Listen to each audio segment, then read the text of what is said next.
just wanted to kind of reaffirm what Todd just said. I saw some of the postings for what you all are doing down there, and that's a fantastic idea. I'm really, really glad that we're jumping into that space and being able to provide clothes for students, staff, anybody who needs them. And that is a very cool idea to provide toys so that people can take them to parties and stuff like that. I'm really proud of our response in these areas. So thanks for what you and your team are doing. So what I kind of thought we would do today is I'll kind of give you some of the typical updates that you would probably expect in the beginning of March, like, say a legislative update.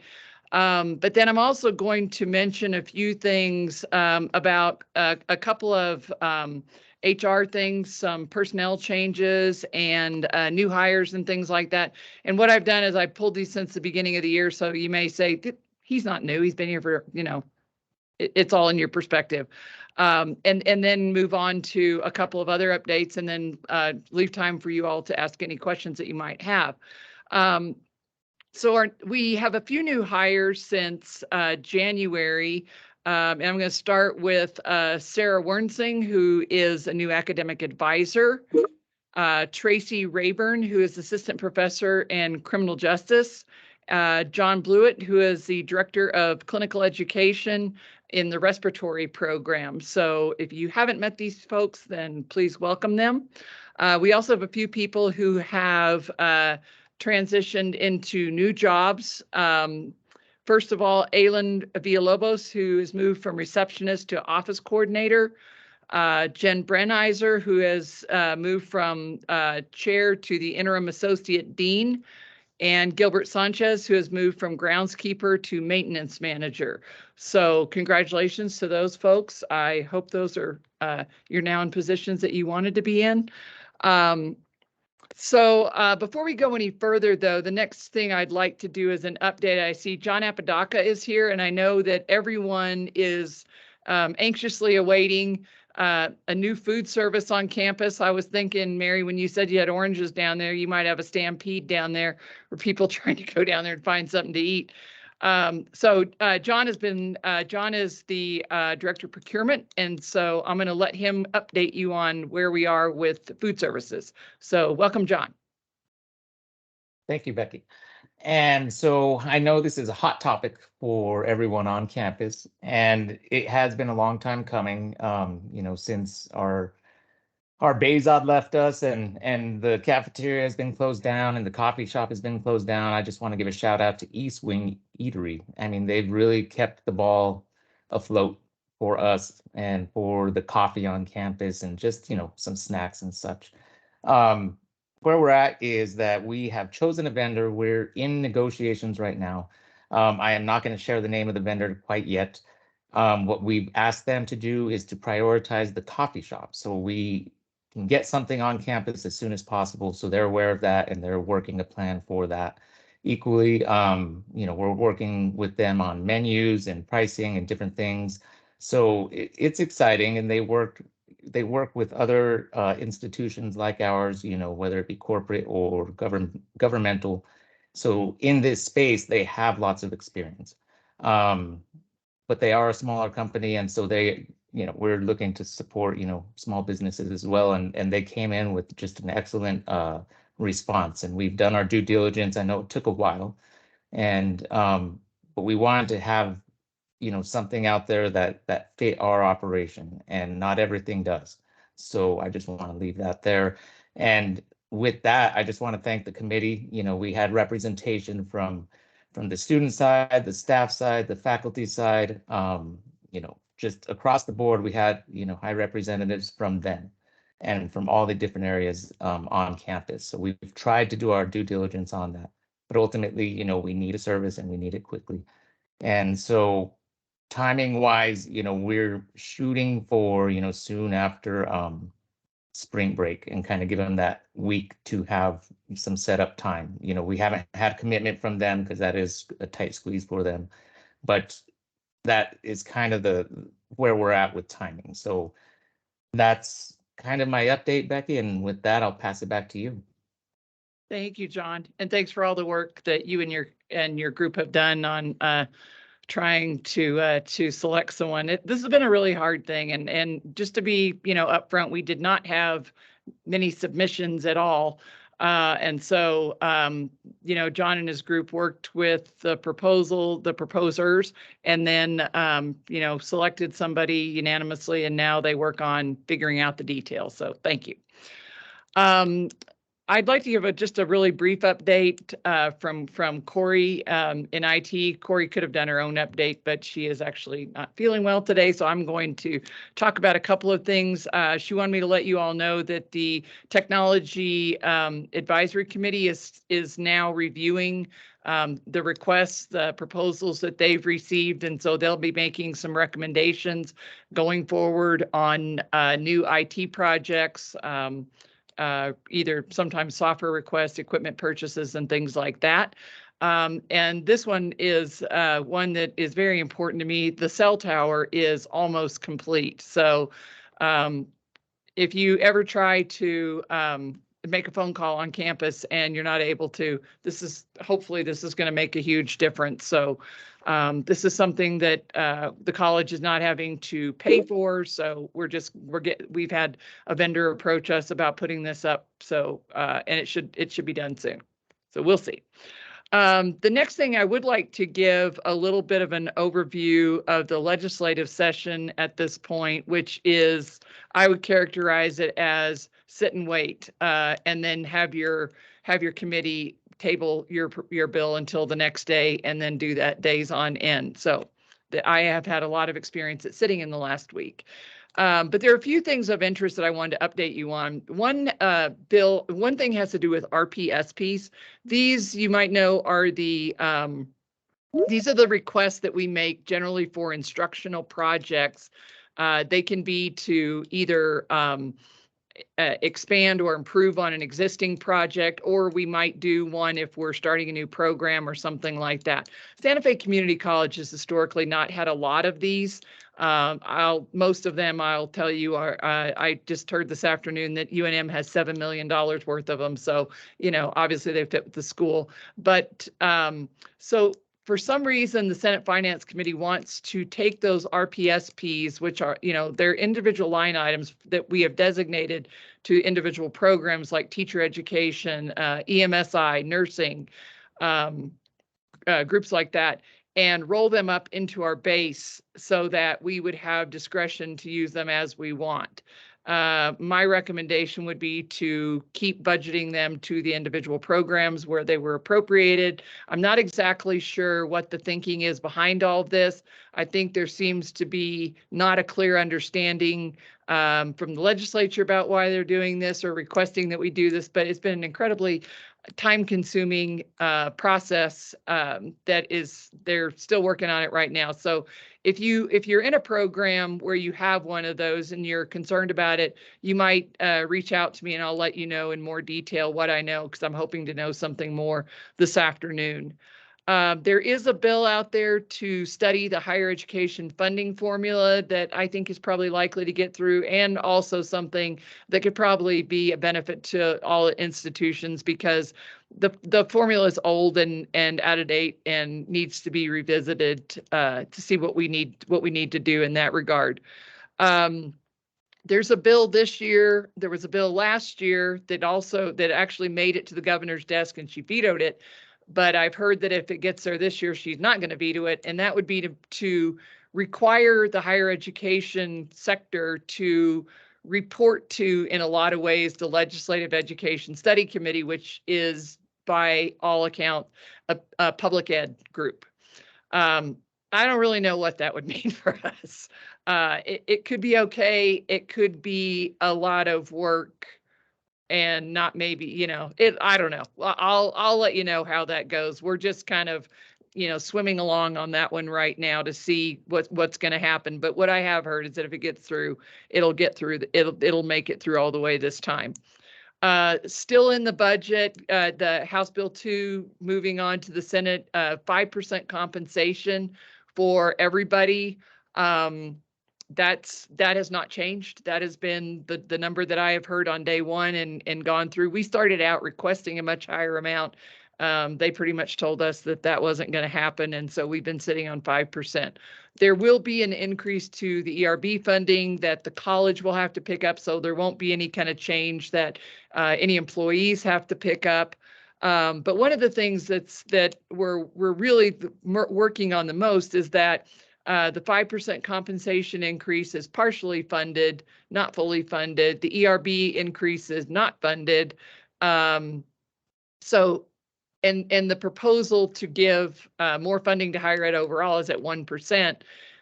So we would actually see a net decline in our overall budget based upon the revenues and expenses that they're proposing.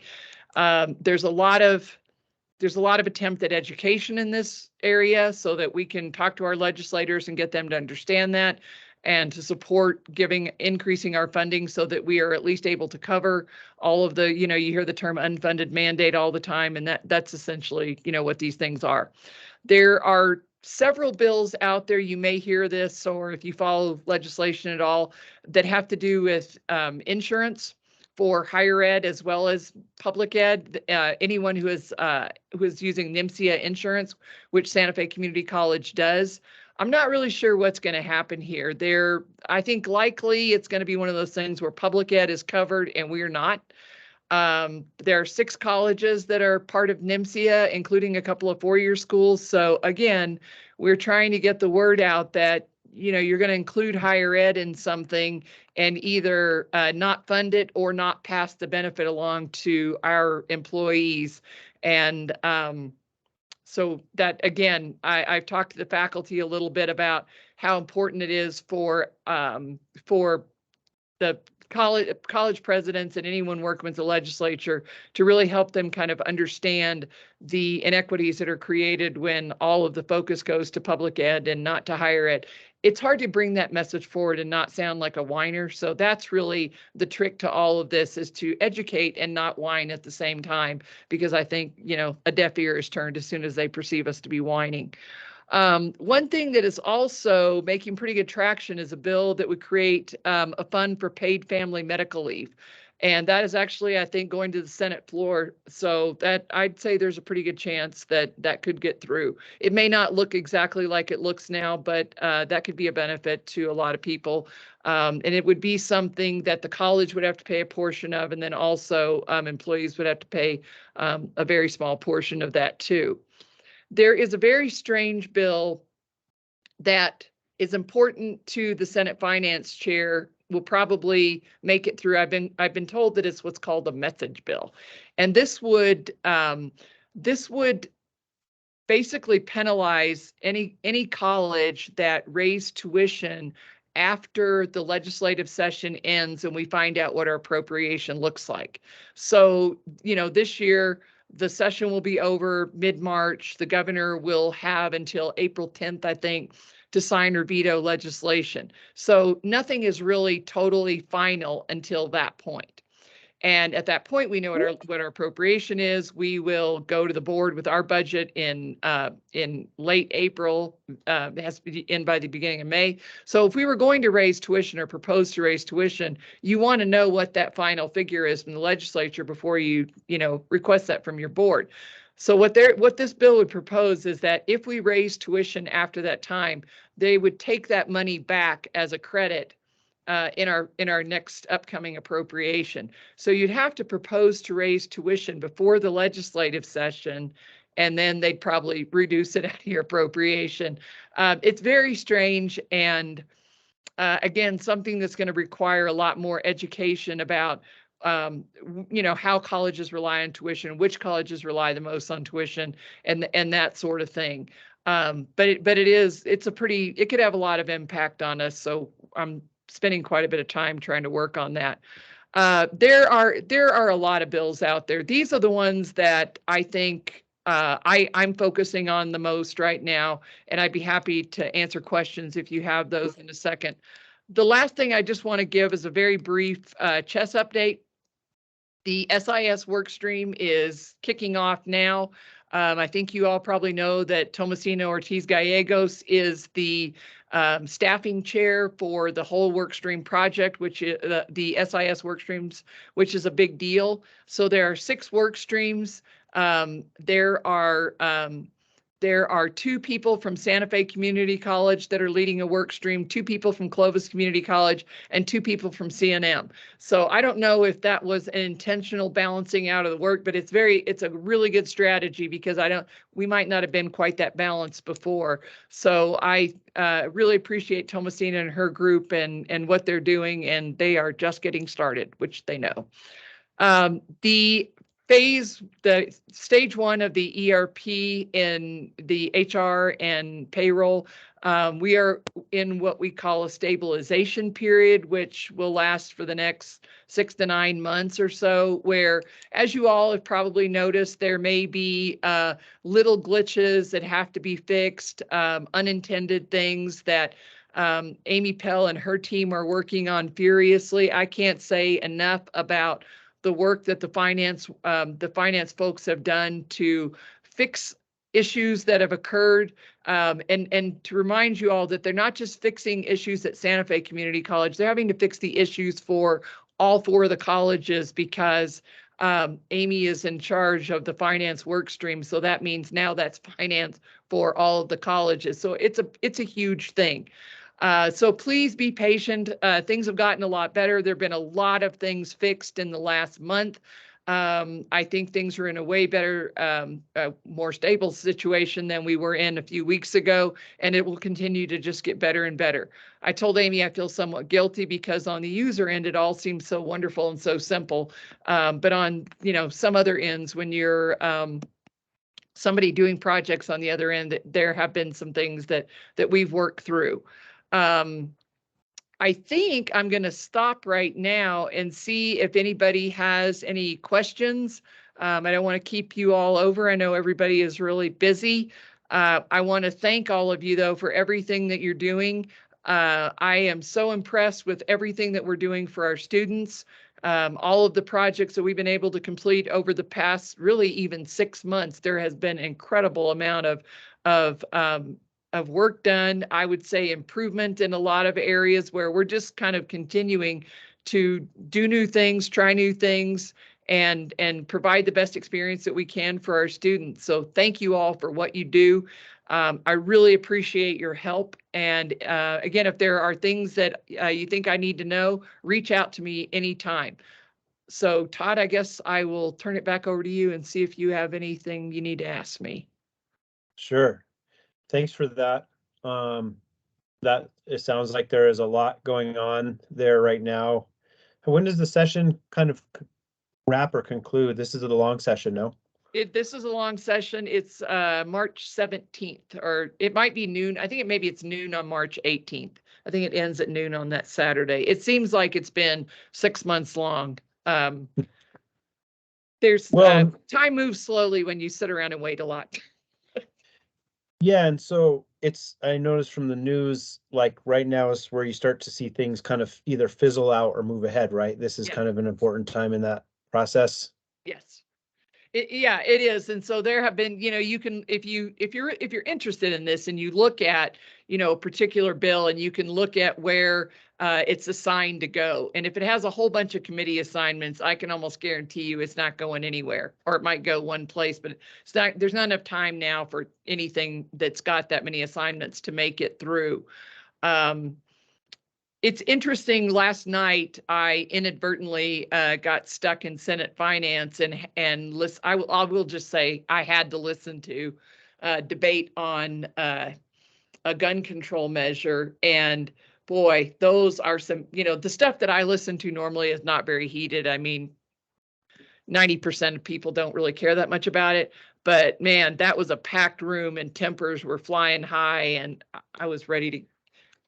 They tabled our stuff until the next day, which I would have appreciated hearing about 2 hours before that started. But these are the things that people are really starting to focus on. And there's a lot of bills on topics like that are a little bit different. And sometimes that just kind of confuses the whole issue. And so nothing happens. Actually, that happens a lot. Right.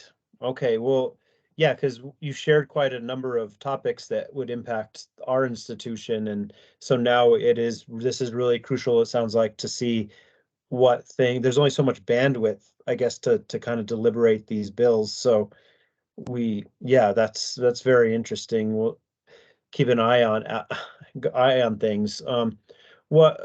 Just on that topic, and then we can move on, but um what do you think uh what do you think are some of the areas that have the most momentum moving forward? I mean, obviously they have to balance the budget, and they have some ideas, but do you see some of these as rising above in interest? I think that there probably are going to be some study type, bills where they're going to, which will direct our work in the interim and then going forward to look at higher ed funding in general. I think you all may have heard that Mesa Lands is in really, really, really, really serious financial trouble. Somehow or another, they'd overspent their budget by basically 100%. And not, mixing up, you all know we have various pots of money. It's kind of like they'd kind of dumped them all in the same bowl and, started spending, which is a horrible thing to do. So that is something that all of our association kind of has to deal with, because what that does is that sort of shines a light on everybody, and they start looking, carefully to make sure that we're not being overfunded, which we're not. I think if you do a study, you're going to find that colleges, especially community colleges, are very underfunded. And so I am very supportive of having a study like that done, because I think it'll be a good thing for us. I think that there's just a lack of understanding about what we have to do, what the market is for faculty and staff in professional positions, and how we need to be able to be competitive. And that issues like that. The other thing is that, you'll see some bills come out now that sound like they would be some sort of earth-shattering things, but there's no money attached to them. So if there's no money attached to them, they're not really going to go anywhere. Like it'll be to create a program for this or a fund for this, but if it hasn't gone through one of the appropriating committees, it's that nothing's going to happen. It kind of raises it on the radar a little bit, but that's about it. So we've talked about, pay and gun control and topics like that. Now, maybe I can talk about something truly controversial, which is, or not, I'm just joking, but is snow days. Yeah. And I'll just share for context. I've been kind of doing communications on this for, I think it's been like 15 years, a long time. And every snow event is different, and it's very challenging, and there's a lot of late nights of kind of calls and text messaging and collaboration. But I was just curious, we were almost out of this thing. But I was just curious if you want to share, what your snow experience has been this semester, and what maybe some of the things that we discuss as we kind of work our way through this transition between, we're kind of navigating, balancing remote work and learning and high flex and in person, and all these kind of have different impacts onto the dynamics of snow events for the college. Thank you for bringing that up, Todd, because I'd actually had kind of hoped to, we're not going to reach. I don't have the answer to this, but we need to revisit our practice and our policy, I think, to make sure we're where we need to be, because snow days used to be pretty simple. We generally will take our cue from the public school. The reason that we do that is twofold. First of all, many of our faculty and staff, our parents have kids in school. And so if Santa Fe Public Schools has a snow day, that generally means the whole surrounding area has a snow day. If kids are going to be home, then people are probably going to have to take a day off anyway. And that works the same way with our, with our students. And so it's a pretty common practice. Now, though, the public schools may have a snow day, but we have to decide whether or not we're going to be like hard shut down, closed down, or whether we're going to have people work remotely and continue on that way. And so I think what we need to revisit, and one of the things that, I've talked about a little bit is, maybe whether we should, establish that we're going to have a couple of real snow days where it's a day we're closed, no one's expected to really, go to meetings or anything. The thing that is hard, though, one of the things, for the most part, it's only schools that have snow days like this. I noticed the county and the city did a couple of weeks ago, so it can happen. But, sometimes, and now that we have so many of our meetings scheduled remotely anyway, it doesn't make sense to me if we have a meeting set up with an external entity that we've worked really hard to get set up, and we're moving forward on a project, to say, well, we have a snow day, so we're not going to meet today. I do think that most people find us sort of silly when we do things like that. So we have to kind of figure out how to balance that. It seems unfair, I think, to some people when it was your day to work. If you have already been working remotely and then you were supposed to go to work and now you're supposed to stay home and work remotely, there are just things like that that we need to think through that make this more complicated. But the bottom line is we have to make all of those decisions as early as we possibly can, because, the gym, the fitness center opens up at 6:30. So it's not just people who are coming to the fitness center, it's all the employees who have to come and get the building open and do all those things. If we're going to call a snow delay or anything, I want to know before those people leave their homes and come out to the college so that we can keep them safe. And sometimes that's really hard to do. Sometimes, the weather doesn't cooperate. I was really, really afraid that this was going to be one of those days. I thought if it's going to snow, it needs to snow by 9 o'clock at night so we can figure this out and nobody's trying to figure out in the morning what they're supposed to do. And then, it's kind of a snow bust, but it's hard to figure this out. So, what we're going to do is we're looking at, how other colleges have handled this policy, and what it should look like going forward with the inclusion of remote work, because that does change things. Yeah. When we're closed, I just do my meetings from home instead of coming in. Right. Yeah. And I mean, I share this as a parent, when the kids are home, that changes, that makes it tough and tricky Yes. too. And so there's all these different areas of the college, it sounds like what you're saying, that are impacted in different ways, and people who have different circumstances during these. And it's something that probably just, we'll get a good review at some point. We have been, I think we've been lucky this time around because a lot of the snow happened in the evenings, Yeah. which is really, I'm very grateful for that, because Yes. to be able to make the call the night before, that's a kind of a luxury. So I think, the weather has been a little kind to us, relatively kind to us. Although at the same time, we've gotten some of these midday, like the rain that turned into snow, and then all of Santa Fe was just shut down, and like the railroad tracks had an error, and all of central Santa Fe was just in chaos for like 45 minutes. So Right. I And mean, it started those during are our board tricky. meeting. Yeah, right. And so these making calls for this vast kind of geographic space that we serve, balanced with all the different stakeholders, balanced with the decisions public schools are making, which really operate primarily from 7 to 2 or 3. And I mean, we're open in the evenings, so we have different hours in them. There's a lot of calculus that goes into this, it sounds like. There is. And one thing I want to say about this, though, for anybody who has to make a decision about whether to drive out here, and the weather is not good and you don't feel comfortable driving in the weather like that, you don't like it, don't do it.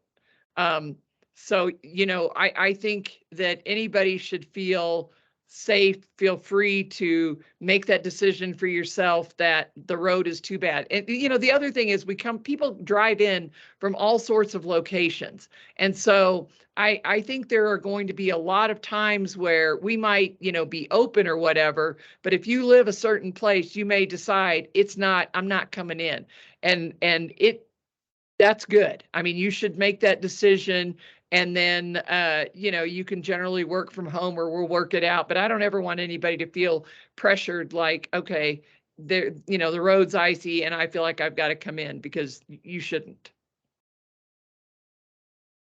Thanks for your question about Spanish, Lourdes. I'll look into that. The tricky thing for me is that I only get the amount of characters I get to put in those text messages is very limited.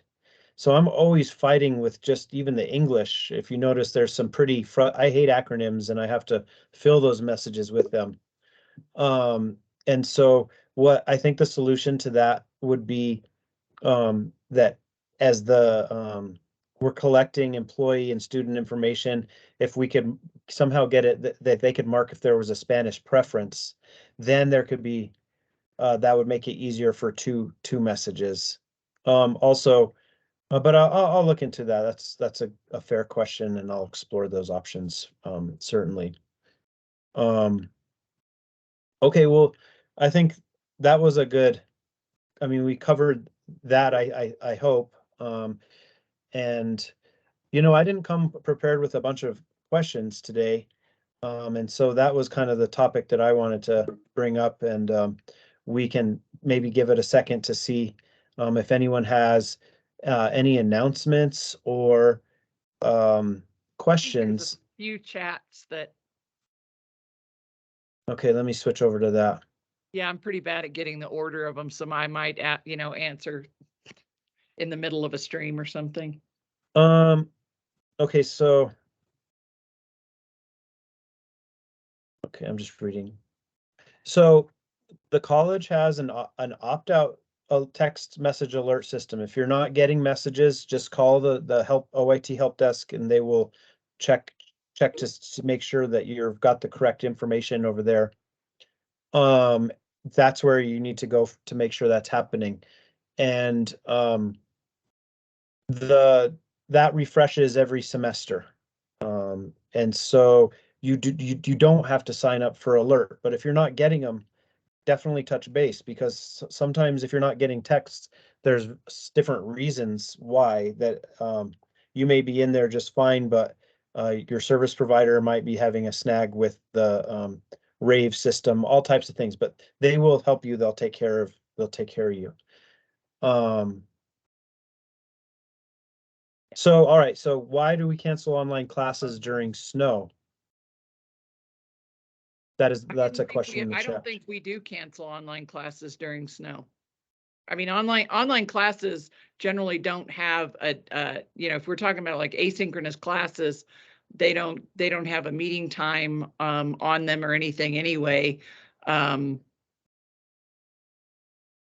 If there are high flex options, I think we do, because the class has to originate from the classroom.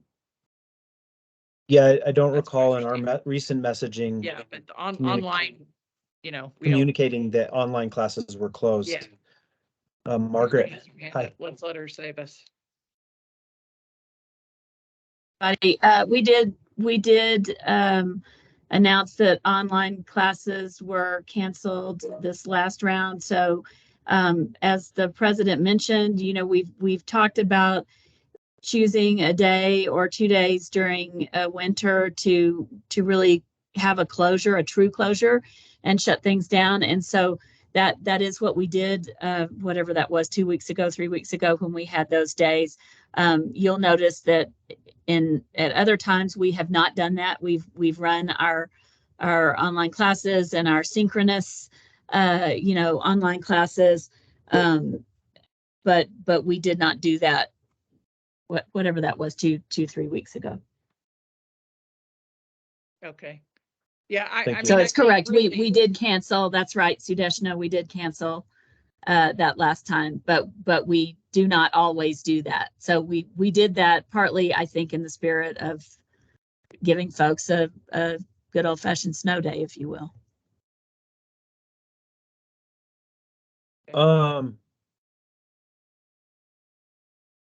Let's see here.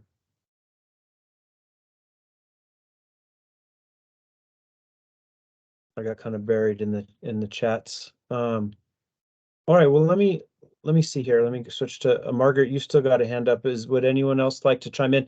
Also, Amna, would you make your announcement if you can over the chat? Or I mean, sorry, over the voice over Teams.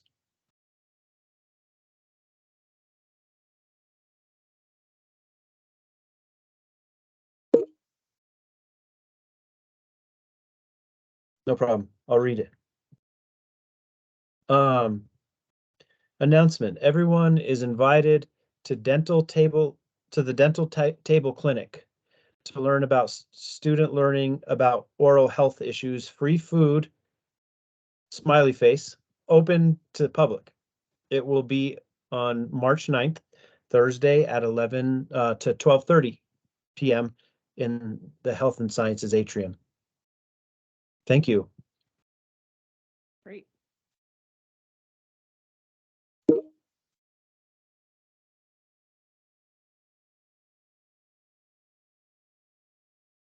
Are there any other questions in there, Todd?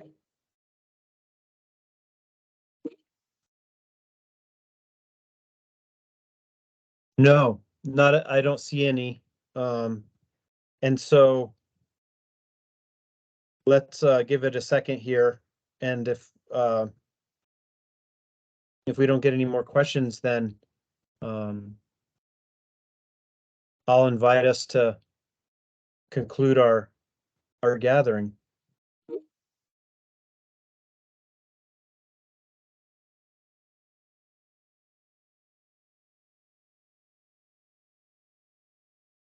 Okay, everybody. Thanks for the feedback. I appreciate it. Oh, Chris says the see something, say something form for reporting incidents is now live on intranet. Contact security for questions if need be.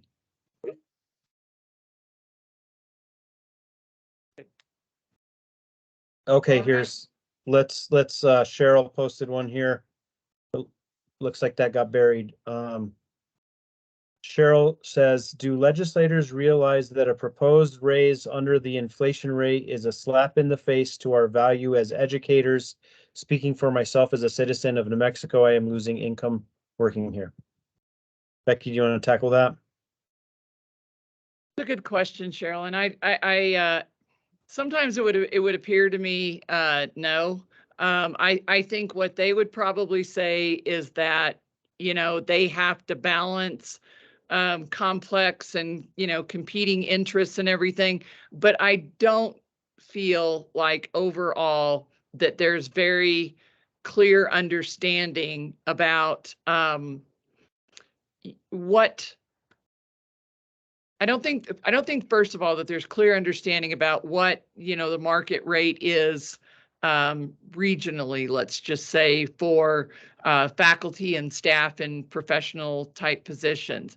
I also don't think that there's very widespread understanding that by raising those minimums for public schools, that is sort of a slap in the face, I think, too, for faculty because and other professional staff because public schools were funded and they're required to establish those, you know, minimums for the various levels of their teacher preparation. And I think that the understanding from the legislature was that you have K through 12 on one hand, and then you have university research faculty on the other extreme. And so they lump all of higher ed into that same scale. And we're nowhere near that. No community college in our state is, really not probably in any state. And so we're much more bumping up against the edge of the public school schedule. And so to just sort of ignore that, I think, it's bad. And that's something that, we need to work on.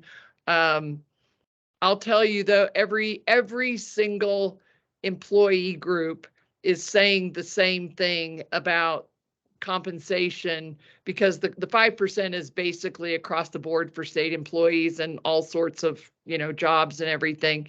And I don't think anybody thinks it doesn't keep up with inflation. It doesn't. But I think that there's just this fear that our economy is not going to be as stable as it is right now. I guess that's what I'm told. Mm-hmm. Deborah Collins wrote, they would understand better if their constituents communicated these things to them. Deborah, do you want to expand on that a little bit?